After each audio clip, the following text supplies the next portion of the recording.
out there, we are interrupting your back-to-school shopping to bring you episode number 33 here of the show on Shaw. I'm very, very excited about our musical guest just over my left shoulder in the studio today. It's Will, one of Canada's top roots rock performers. We're going to figure out later this hour how we can get Andrew Roberts to interview him, but you know, where there's a Will. All right, also on the show, what do you know about Vancouver Island's military history? Well, Bob Fenty is here to speak with the president and vice president of the Vancouver Island Military Museum. I spoke to a colonel once, but it was on a cob. Sorry, a bit of a corny one there. Ever feel not quite so divine when it's time to pick a wine made from grapes on a vine? Well, Tara Keeping, as far as I'm concerned, is the luckiest person alive because she today gets to speak with Dale Short of the Millstone Estate Winery about wine tasting. I think we'll probably call the segment Short on Wine, and I think probably by the end of the show we will be short on wine if I know our camera operators pretty well. Come on, stay focused, people! All right, of course, what is wine without cheese? Well, we also have the great people from the little Qualicum Cheeseworks in the house. Wine, cheese, all we need is some mixed martial arts, and we have the makings of my family reunion. But while we don't have MMA here today, we do have the mayor. Yes, the mayor of Nanaimo, the Honorable John Ruttan, will be in the house chatting with Ian Holmes about all things Harbour City. And then finally, what is the Nanaimo Altrusa Club, and why do they do so many amazing things for the community? Well, Bob Fenty will be here to interview the club president and find out all of the straight goods. So it's fresh as a pair of back-to-school shoes. This is the show, and it's here on Shaw TV.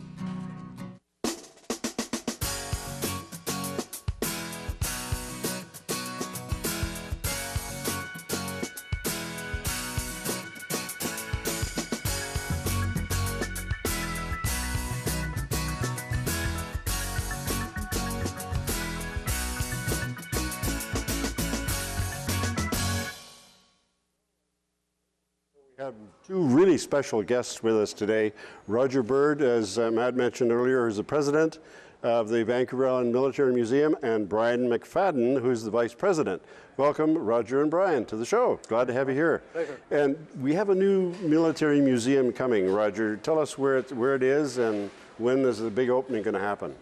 well, the new museum is the down in the Centennial Building down in Piper Park downtown. It was the site of the old Nanaimo District Museum, and which the District Museum moved across the street to the conference center. And our date for opening? Our date for opening now, I think we're scheduled for the end of September. Oh, wonderful. We're pushing for that right now. I know you guys have done an incredible amount of work, and we've got a bunch of pictures that you've brought with us, or with you today, and I think we're gonna show them now. The first, we got two batches.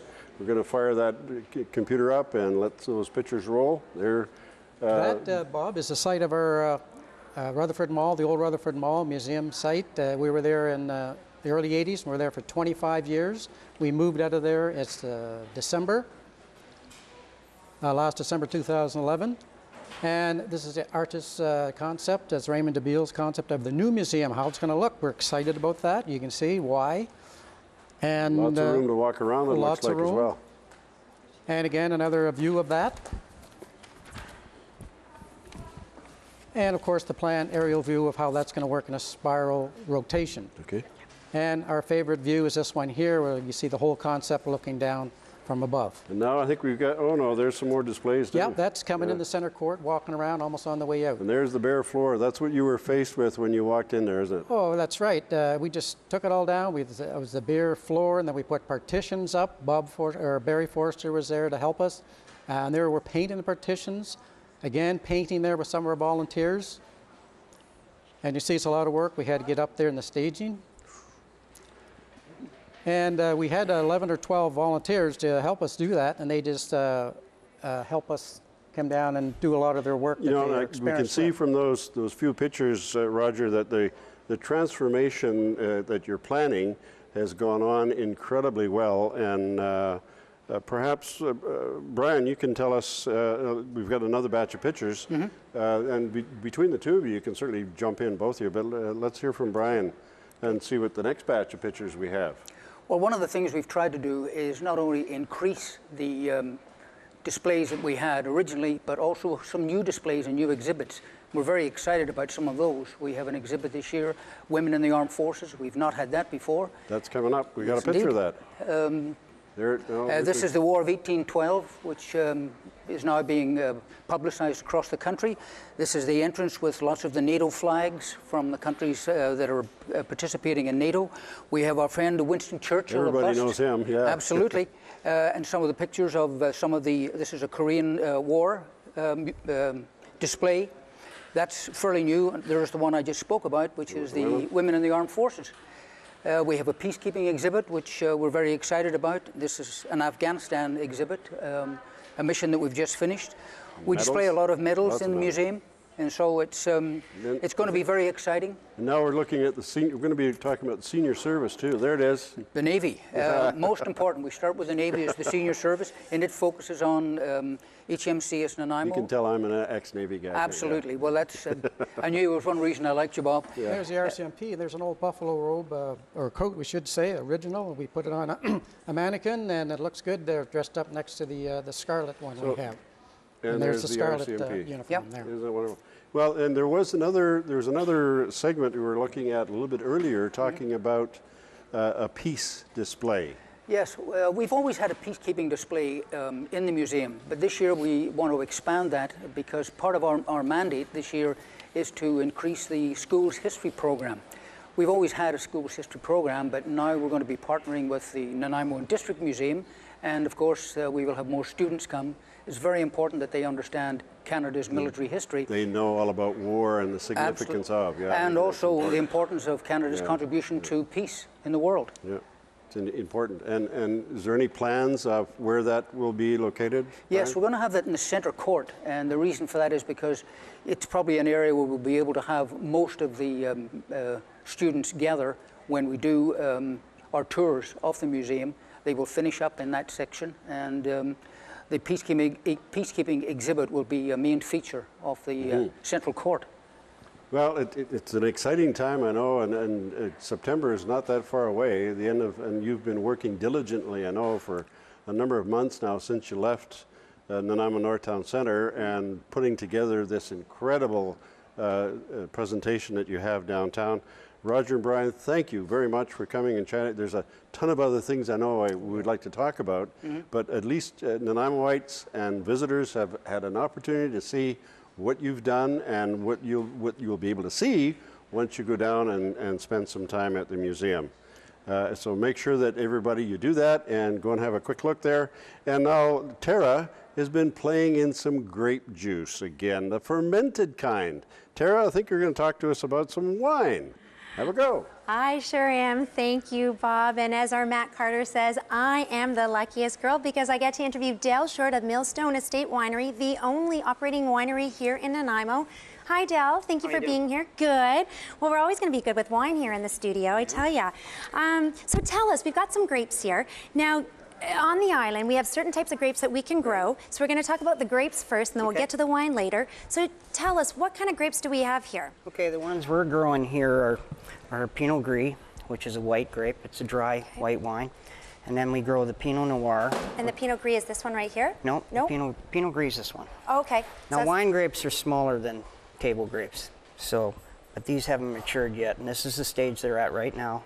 I just picked these about an hour ago, so took these samples. So the Pinot Gris is kind of a tight cluster. It goes conical, and so is the Pinot Noir. They're a little bit smaller cluster than the Pinot Gris.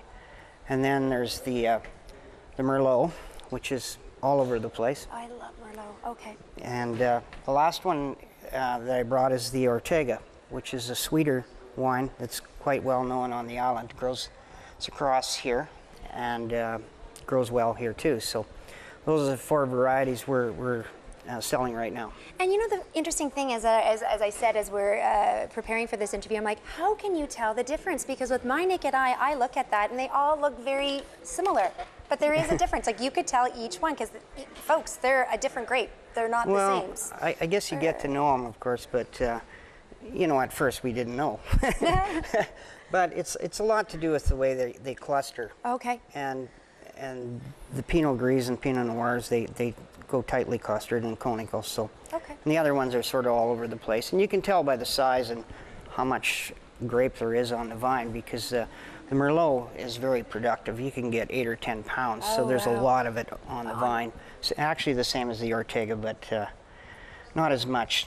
These ones here, there's less. And do they taste differently? So if I was, I know yeah. they're not fully. Should I taste one? I know it's not fully harvest because it's not till October. Or is this going to be sour? And we know I that. don't think you want to taste them right now. No, we're not going to taste it because we know they're going to be sour. They're quite sour right now. Because the full harvest is in October, right? Yeah, they all have to mature more. They're going to grow in size, and then they're going to start to turn color, and the sweetness is going to come on in early October. Now, is there any challenges about growing grapes here on Vancouver Island? Oh yeah, it's a lot of challenges. Mainly the weather, the year. Last year was not a good year. 2009 was an exceptional year, so Okay. you know it is going to be weather attributed to what kind of quality and you're going to get out of the grapes. So. As weather is for a lot of things. So Yeah, it's farming. exactly. And what about the difference between red versus white grapes? White's probably easier to ripen on the island. Okay. But the Pinot Noir ripens very well here. The Merlot, there's less chance it will ripen, but we've had some couple of good years of that too. So. Because you've had your vineyard for 7 years. It took you Yeah. 4 years to grow it, as you said, right. to harvest the grapes, to grow the grapes Yeah. is 4 years, and then after that they're up for harvest and you can. Yeah, pick the you can grapes. start about after 4 years making wine out of them. So our plants are 7 years old this year. Wow. So And what is the best grape? Is it the Pinot Noir, the best grape to grow on the island? I guess it depends what kind of wine you like. Oh, okay. The Pinot Gris and the Pinot Noir grow very well here. Yes. And the Ortega does Yay. too. So that's a little sweeter wine. The Merlot is more difficult, but I've had some really good Merlot here as well. We're in a very hot spot over on East Wellington Road, so. Oh, well, thank you, Dale. So now we're going to we've talked about the grapes, and now the fun part is we're going to be talking about the wine on our second segment here. So we're going to go back to Matt Carter. There he is. Thank you very, very much, Tara. I'm getting thirsty, my goodness. All right, well, it's always great, of course, to pair good wine with good food. And why not some locally grown food? Now, there's a number of great farmers markets up and down Vancouver Island that you can check out and grab some grub. And there's one in Cedar, actually, that has a very fun event coming up called the Great Zucchini Grand Prix, which is a full 2 months before Charlie Brown does something with a great pumpkin. Actually sounded a lot dirtier than I expected it to. All right, well, anyways, participants in this event will create and decorate race cars using a zucchini, carrots, and some wooden axles and wheels, and then race them down a wooden ramp. Not only will folks win some prizes, but they'll get a chance to take their race car home and fire it into a stir fry, squashing all attempts at future glory. So check it out. It's the Cedar Farmers Market with more than 60 vendors, plus the Great Zucchini Grand Prix. That's happening Sunday, September 2nd from 10 in the morning until 2 in the afternoon. And the Farmers Market is at the Crow and Gate Pub Field. That's at 2313 Yellow Point Road. Now, if you do like your sports a little more traditional, then the Vancouver Island University Mariners soccer season for men's and women's teams are starting up their 2012 schedule in September. Now, if you like soccer but have never been to a university game, highly recommend you check it out. The level of soccer is very, very high, and actually the VIU men's team have brought home gold and bronze medals at a national level over the past 2 years. And as well as the women's team, they've reloaded with some new recruits this year for the very optimistic. Not to be confused with my buddy Dave, who goes downtown and gets reloaded every weekend. Don't follow his example whatsoever. Now, the first games for the soccer teams are taking place starting Saturday, September 15th against the Kwantlen Eagles, and Sunday, September 16th against the Douglas Royals. That game's starting at noon. All games are at the Mariner Field by the 3rd Street Connector by Jinglepot Road. And for more information on the games, check out www.gomariners.ca. All right, now time for some music. So let's throw it over to our musical guest now, Will. And from the album Heart of Mine, the song's called Oak Tree, live on the show on Shaw.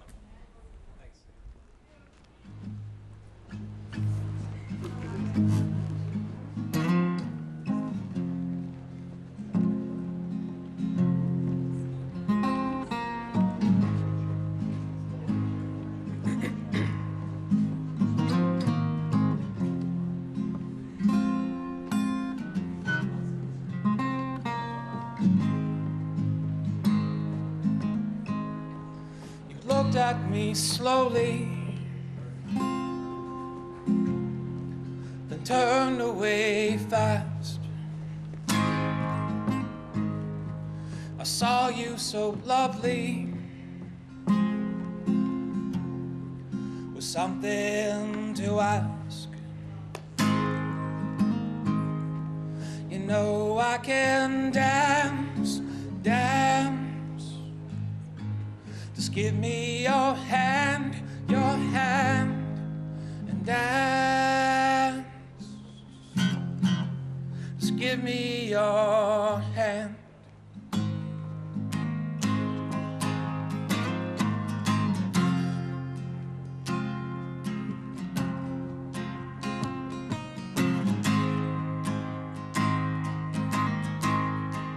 You know that old story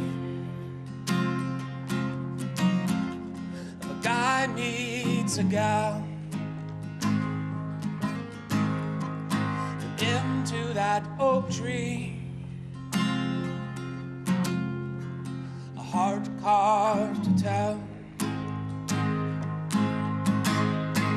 but he has his chance to ask for her hand, so off they can dance. It's off so they dance.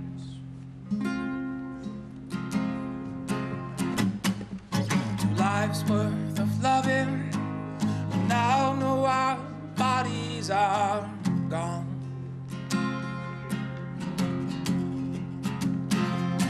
Down at the oak tree we'll meet and then put on this song, so then we can dance. Just float off and dance. It's off so we dance, dance. A lifetime romance, romance. It's off so we dance, dance, dance. Forever we dance.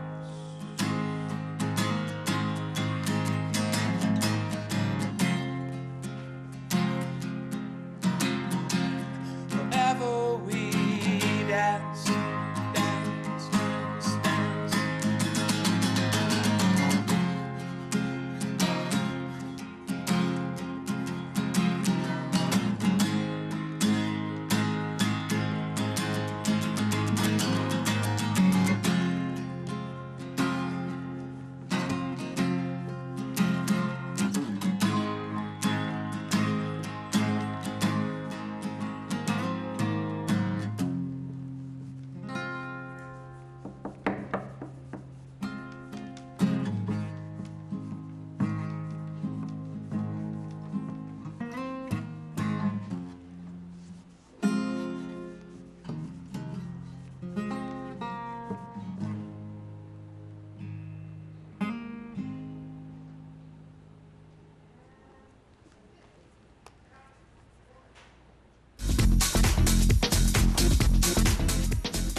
Whether you're pursuing a television career or looking for a new leisure activity, we invite you to join the Shaw TV Volunteer Program. You can gain valuable hands-on experience and acquire skills ranging from camera to floor directing. We're looking for high school or college students or adults who are eager to learn. Shaw TV is currently accepting volunteer applications. Contact us today. Travel along with us as we explore beautiful British Columbia on the Quality Assured Collision Road Trip. Entertaining and informative, the Quality Assured Collision Road Trip. Tuesdays on Shaw TV. Always something new and exciting. So my bosses here at Shaw TV dragged me away from lacrosse practice to interview this famous media personality. Good-looking guy. Please, sir, turn to the camera and state your name. Guy. Honesty, truth, and reporting. Obviously not a good-looking guy. It's David Lenham from Victoria, Shaw TV. And apparently, my bosses tell me you're creating quite a scene. We are creating The Scene, a half-hour arts and entertainment show here on Shaw Television, island-wide, and a half hour of not just arts and entertainment, not just the stuff that you want to go out and see in the community. We're creating our own little buzz about it. We're creating funny content, interest. It's going to be like a variety show. Ah, very nice. You're not old enough to remember the old Ed Sullivan variety shows. Oh, I got some old laugh-in reruns, though. I know it quite well. Yeah, sock it to me, baby. Exactly. No, literally don't while you're wearing that stuff. But so like a little variety. Some comedy, some fun, video. compressed into a half hour. I don't even know how to describe it, so I'm not describing it very well. So it's pretty wild. It's going to be better comedy than me trying to play lacrosse, actually, which is pretty funny itself. So again, check it out here on Shaw TV, The Scene, coming right to you, island-wide, Channel 4. Thanks. Yeah. Welcome back to the show. What show? The Show. Only on Shaw TV.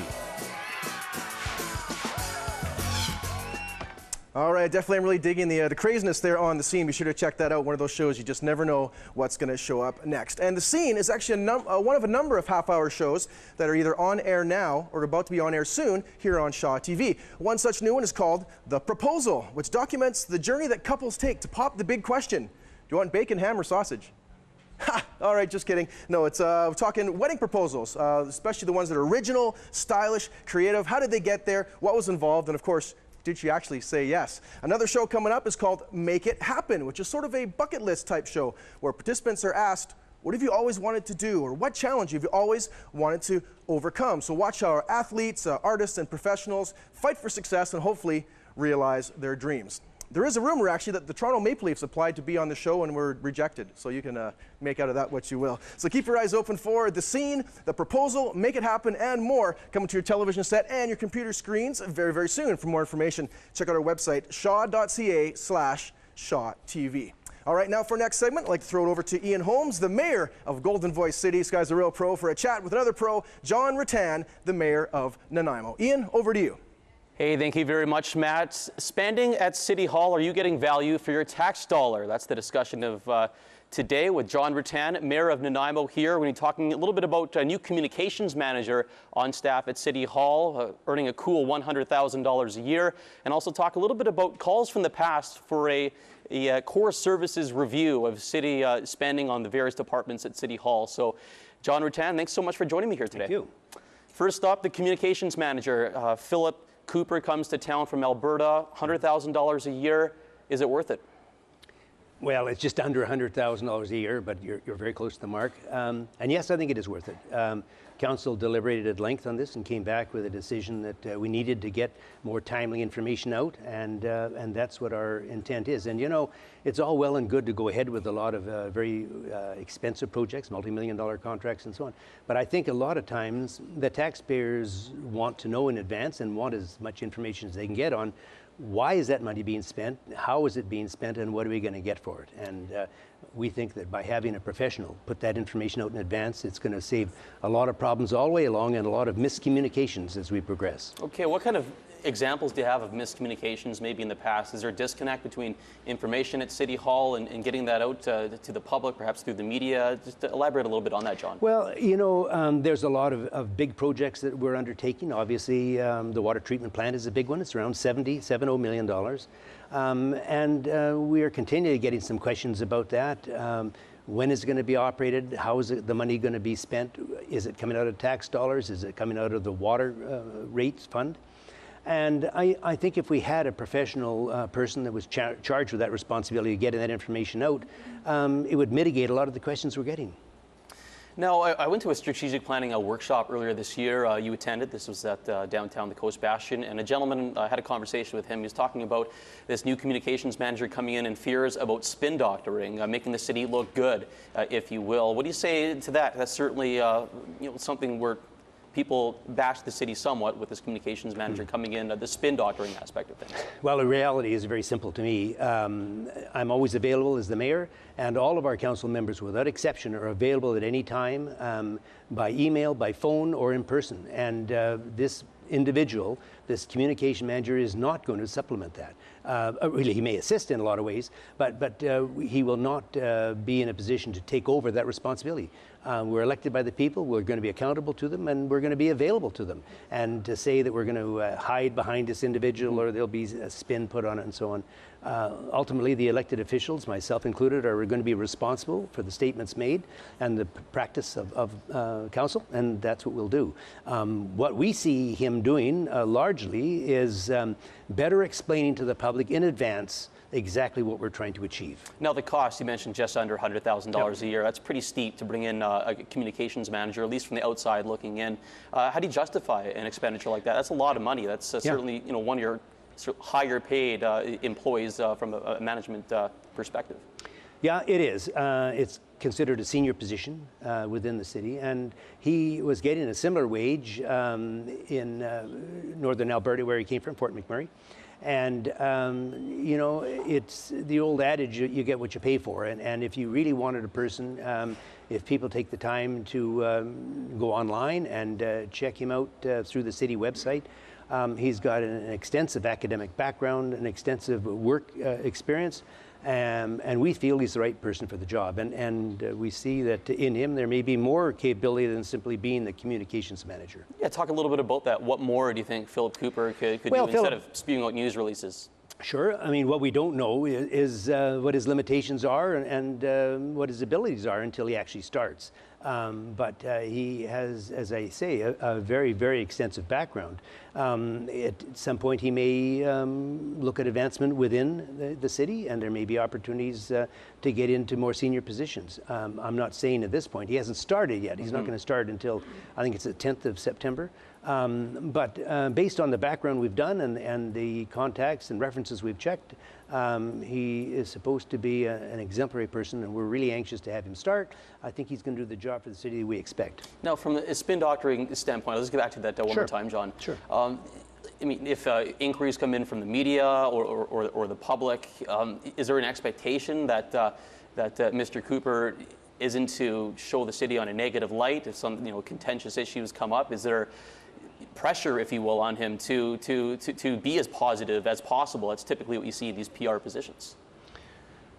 Well, I suppose that's true. But given anyone's position with a company, and your own included, presumably you're very supportive of the company you work for, as most of the people are. And I would suggest this man will be even more so in that he's a specialist in communications.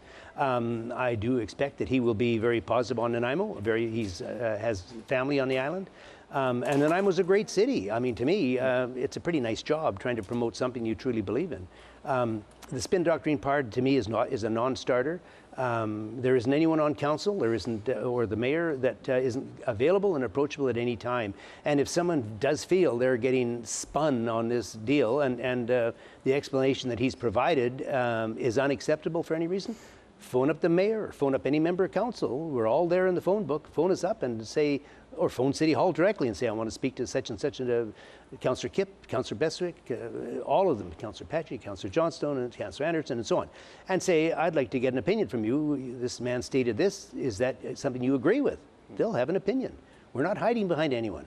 From a communications manager over to a core services review. It's the dust has settled on this one a little bit. I know you guys, City Hall looked into it. There was a staff report, and council decided not to go ahead with a core services review. And just to be clear, that's where typically an outside source comes in, takes a look at all the various departments and in a various municipality to see if some trim could be could be trimmed out of city operations. So the city not so reluctant to do so. John, what's your take on that? Do you think that maybe it could be a more efficient machine at City Hall, and some money, quite frankly, is being wasted?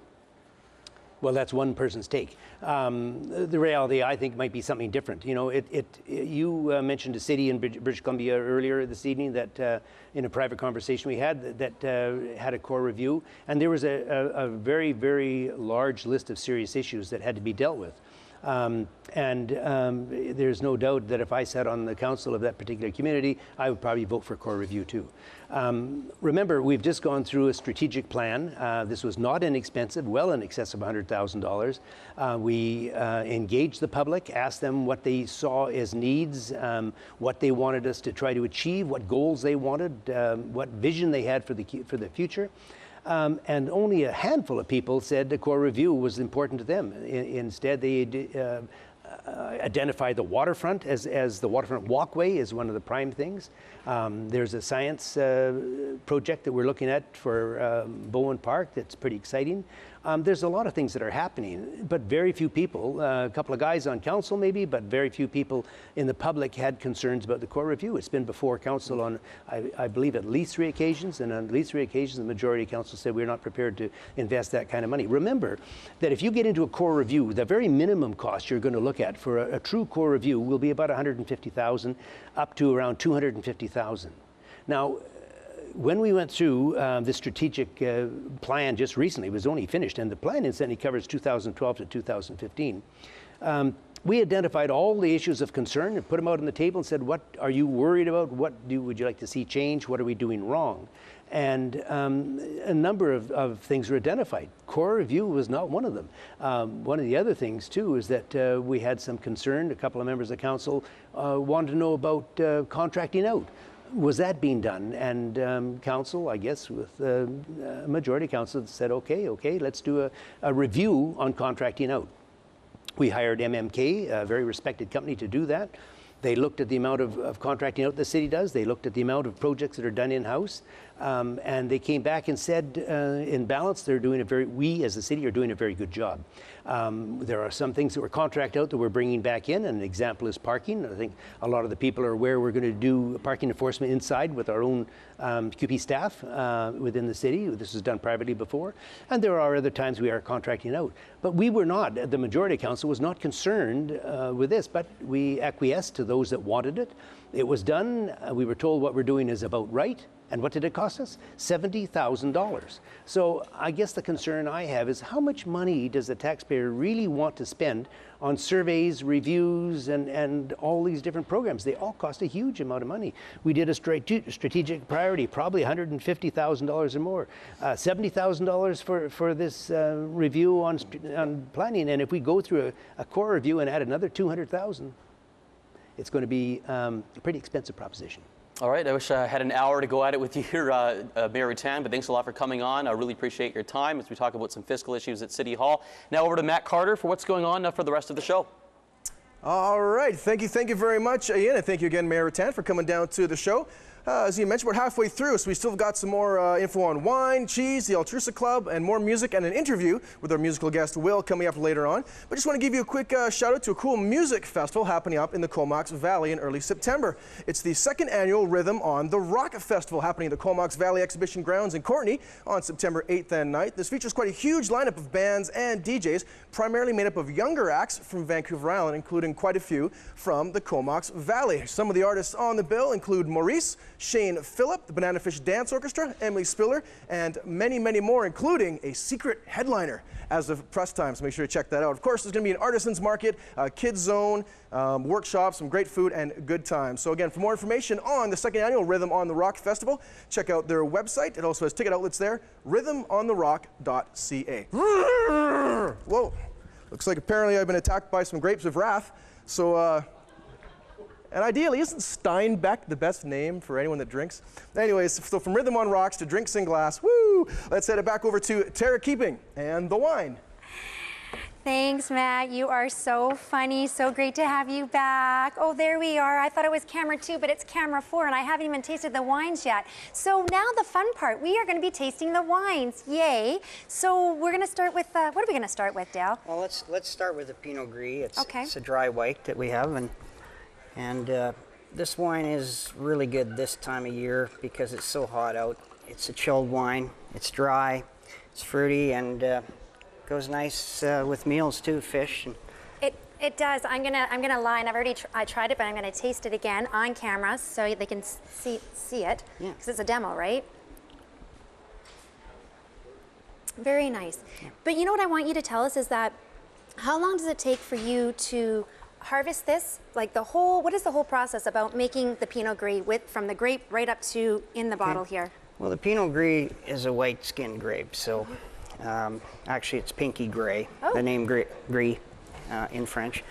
It's harvested usually in October, so then we crush the grapes and press out the juice, and it goes into stainless steel fermenting tanks, and then we add the yeast and we start the fermentation process. So that takes about up to a month, sometimes 2 to 3 weeks.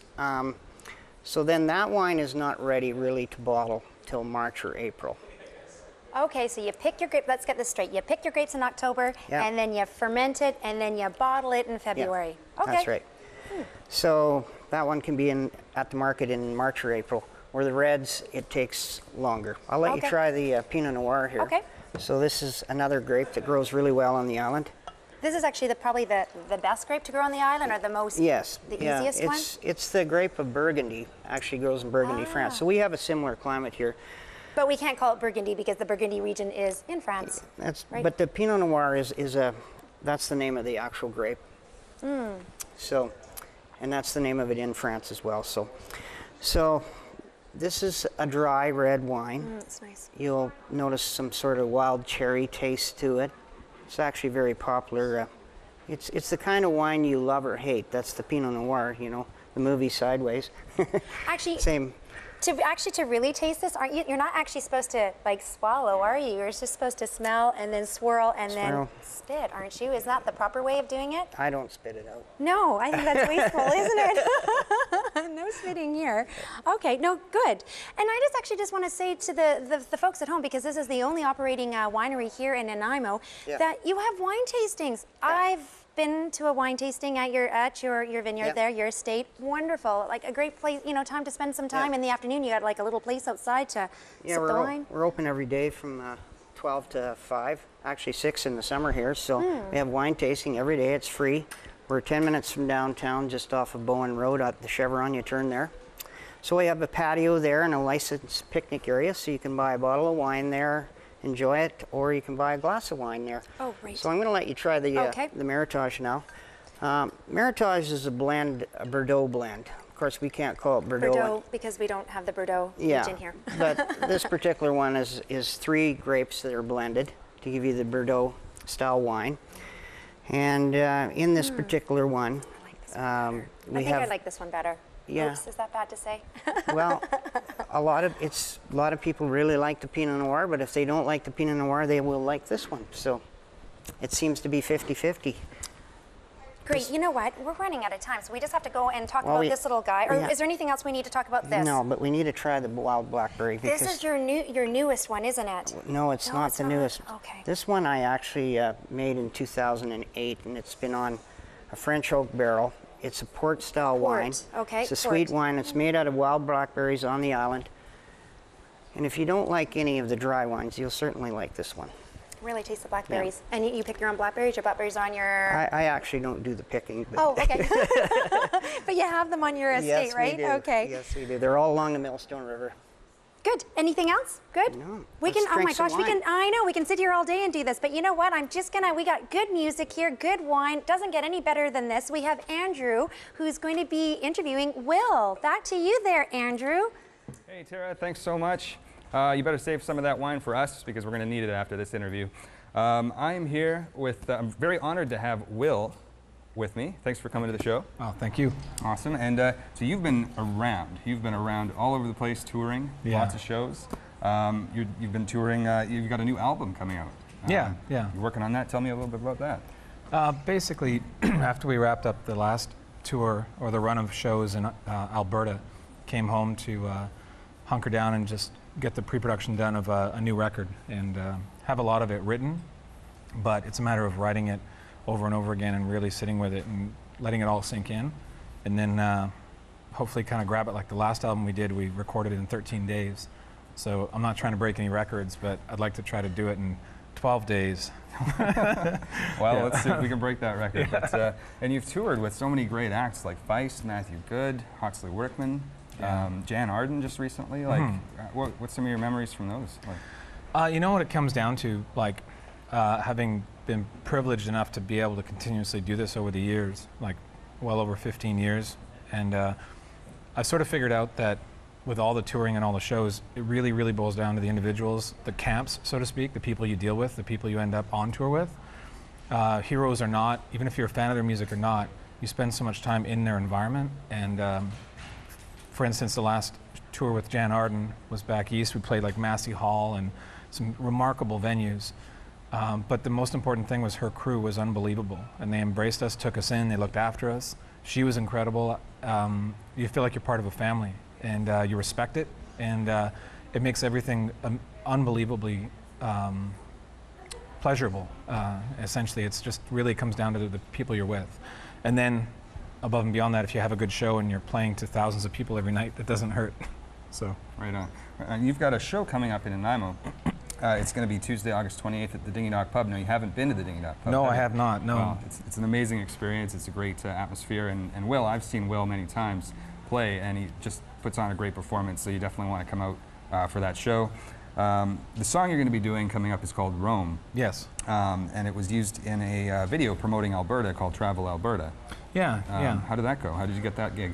Well, essentially, I've been composing music for commercial use for probably 8 or 10 years now, a side gig as a composer. And that one was above and beyond music. It turned into lyrics, and it turned into a song that meant a lot to me, having spent 30 years in Alberta. And Sean Thompson's images and what that video ended up being, writing to it and finishing it was really easy. And it became a song that I'm going to be putting on this next record.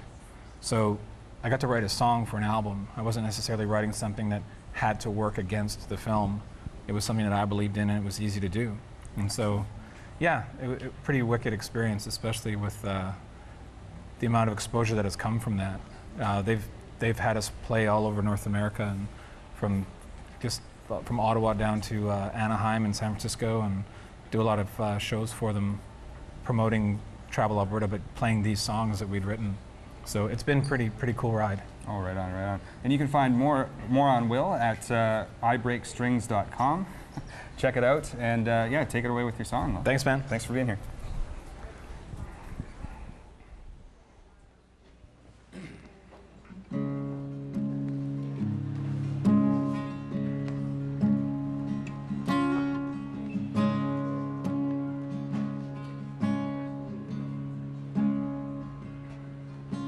So close your eyes and see, go old. Fields that chase the breeze, hold. Your eyes up to the trees. Have you ever seen sun jumping into a stream? It's really something to see.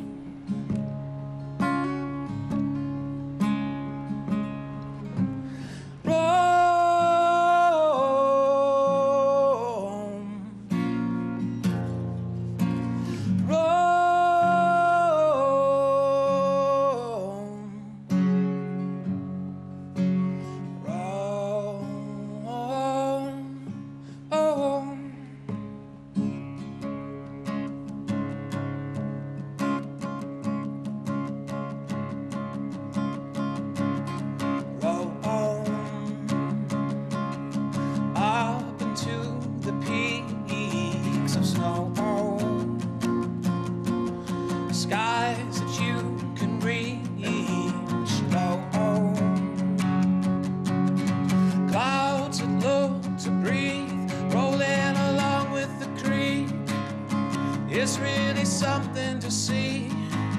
She's really something to me.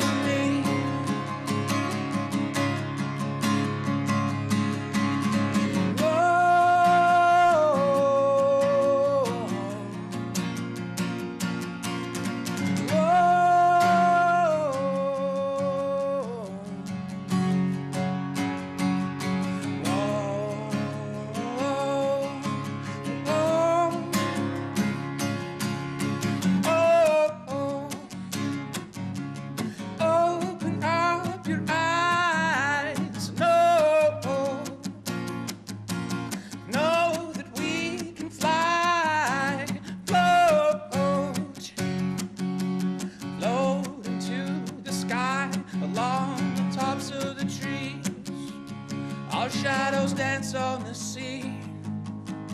Remember to breathe. She's really something to me.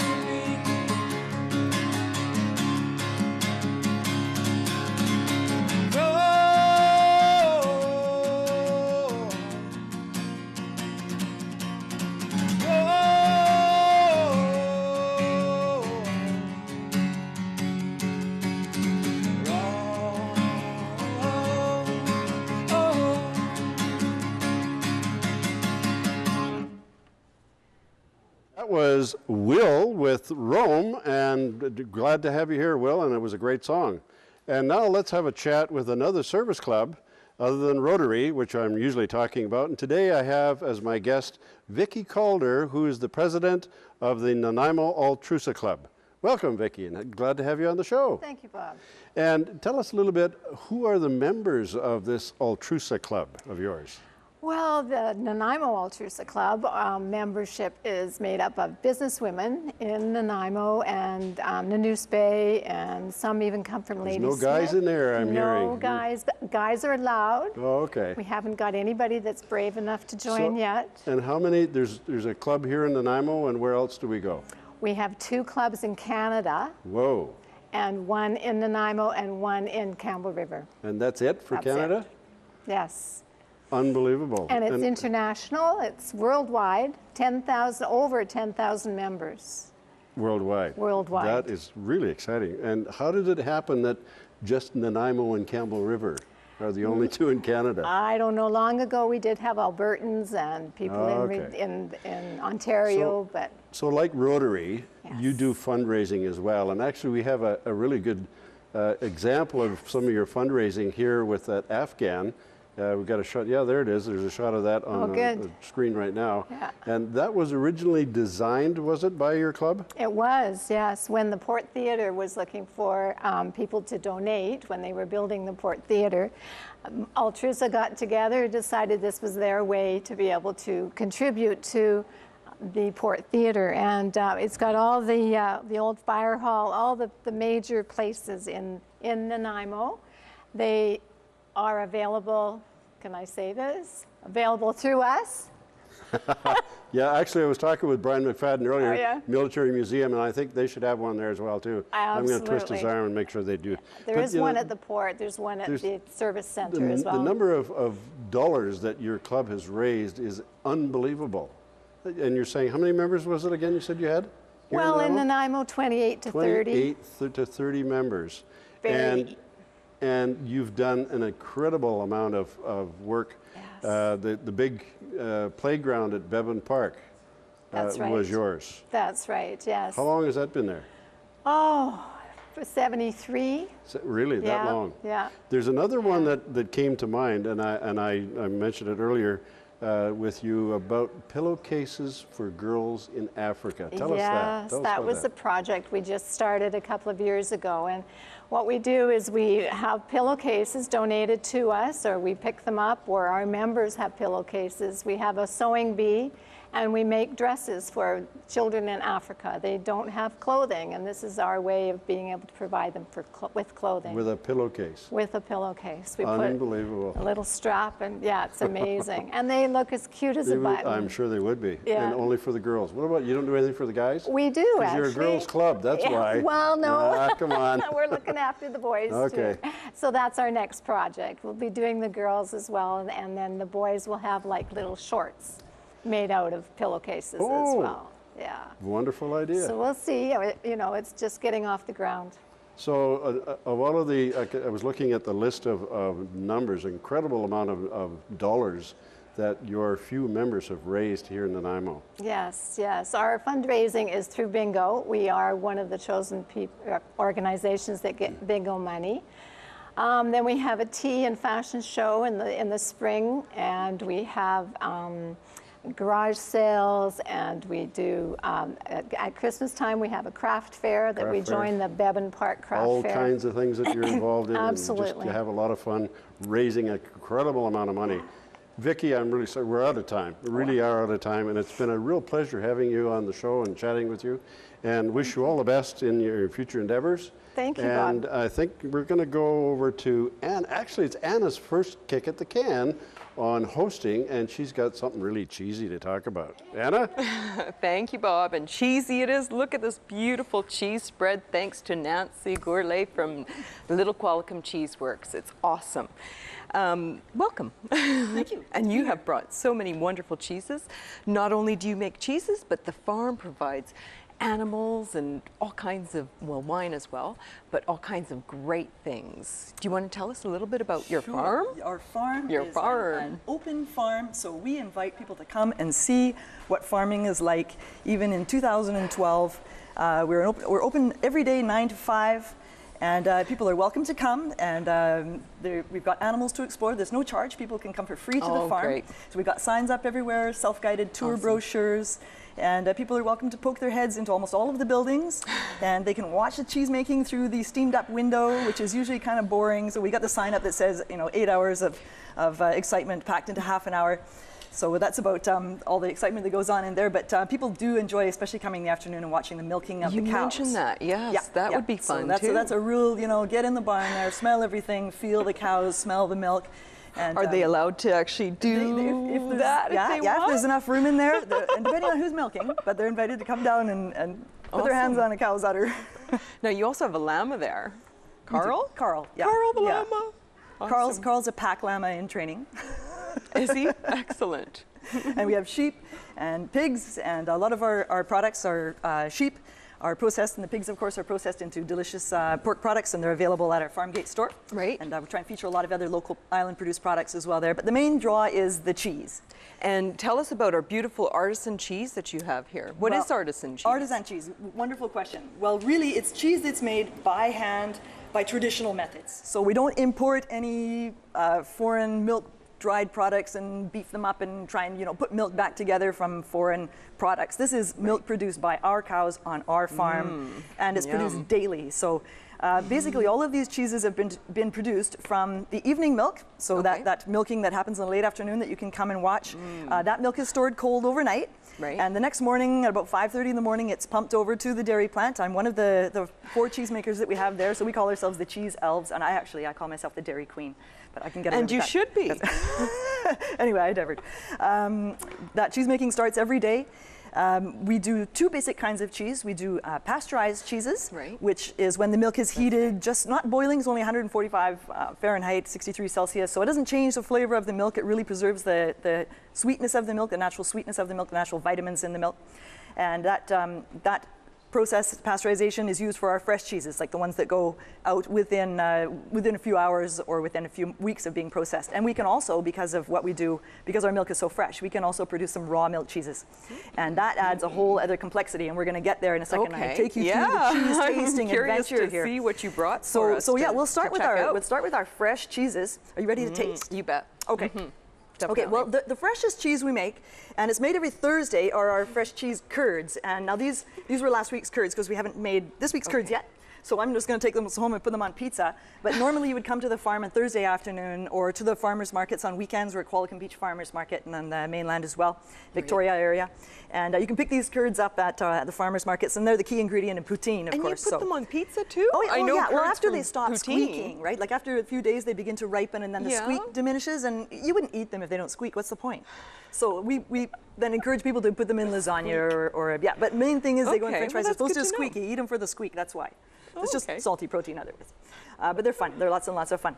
So that's our freshest product. That is literally in the cow that morning and in the customer's hand that afternoon. That's amazing. And so I've told people that, and they've gone, "Ooh, that's too much information." So some people don't want to know that it was actually in a cow that morning. Okay, so talk about fresh milk. let's taste some of this. We'll move on to the other fresh cheese that we do is a fresh drained cheese called fromage frais, which is simply French. It means fresh cheese.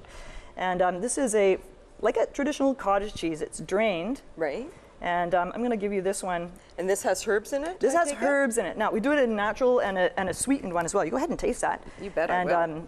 Yeah, and that's like the berry version is really good just for breakfast on a bagel, or the natural version. Lovely. You can add your own smoked salmon and that kind of thing to it too.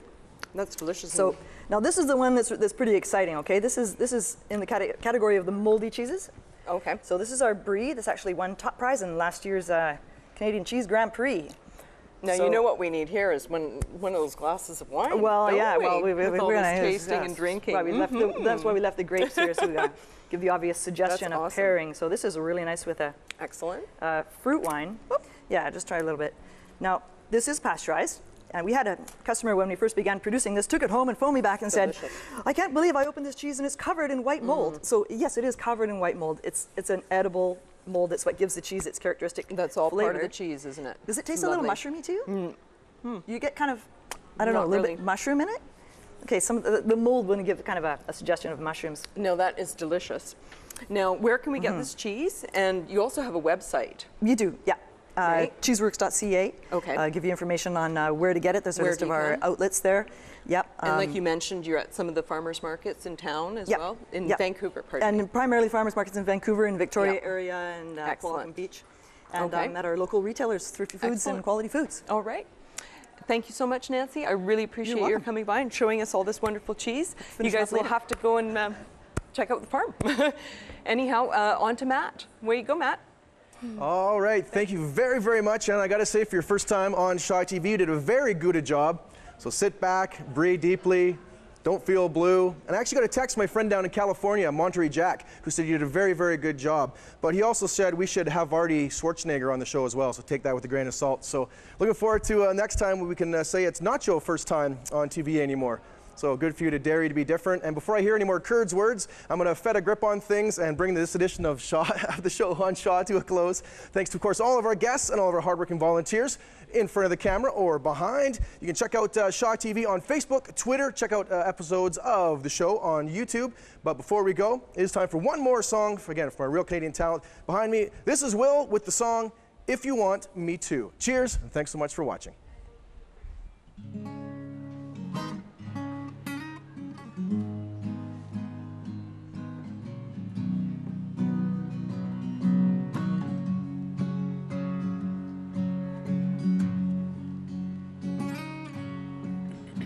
There is a girl alone in the world, alone in the dark, shining lights from her door.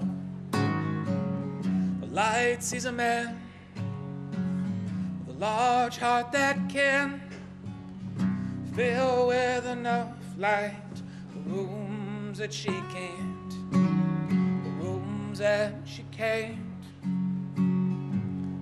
She's fallen out of everything there is to fall out of.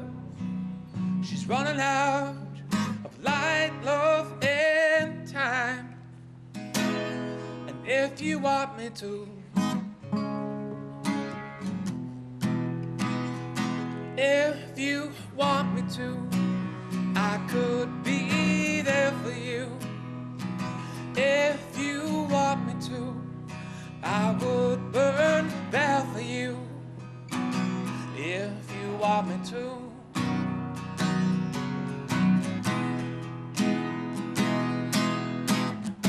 Then comes the light, out in the light, burns each room brighter, days that it shines, each day that it shines. So come on out and place your heart with me, whom you've dreamed of. We'll build this life from light, love, and time. And if you want me to, now if you want me to, I could be there for you. If you want me to, I will take care of you. If you want me to.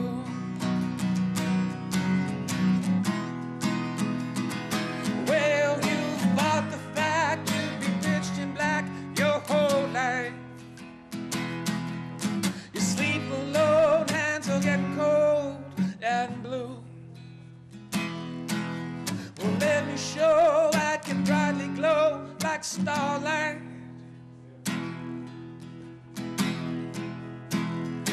If you want me to.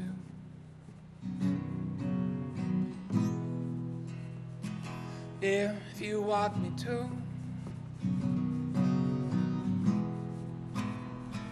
If you want me to, then I could burn there for you. If you want me to.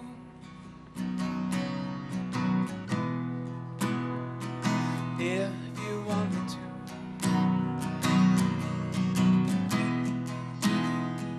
If you want me to, I could